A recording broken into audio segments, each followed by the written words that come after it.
একটি আয়তাকার ঘরের মেঝে কার্পেট দিয়ে মুড়তে 120 টাকা খরচ হয়, কিন্তু দৈর্ঘ্য 5 মিটার কম হলে 95 টাকা খরচ হয়। মেঝের দৈর্ঘ্য কত? তো মনে করি মেঝের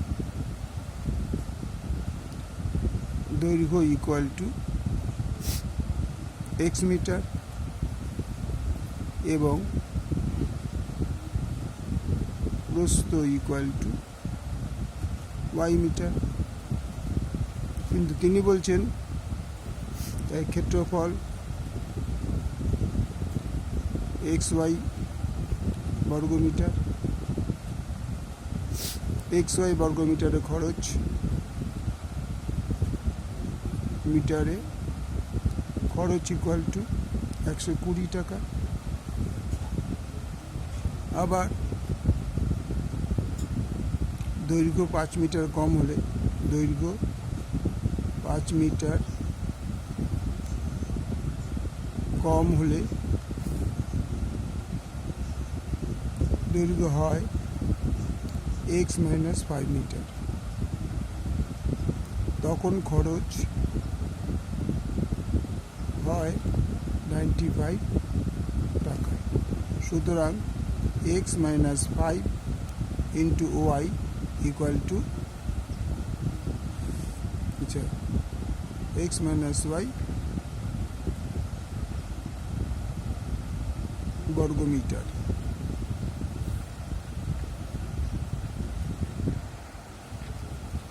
ক্ষেত্রফল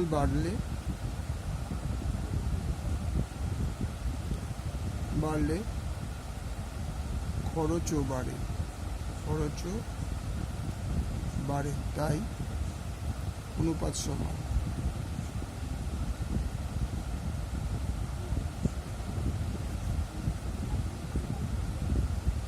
সুতরাং xy by x - 5y into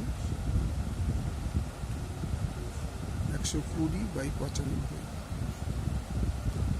5 × 24 120, 5 × 19 95, 24/19 বা 19xy equal to 24x - 5y, 19xy is equal two 24xy 120y।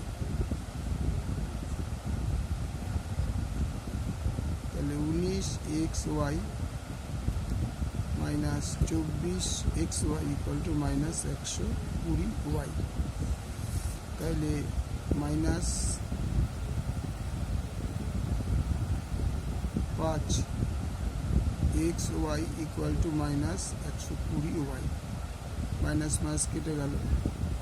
তাহলে x is equal to 120y by 5y,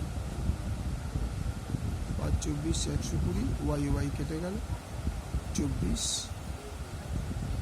metre. সুতরাং মেঝের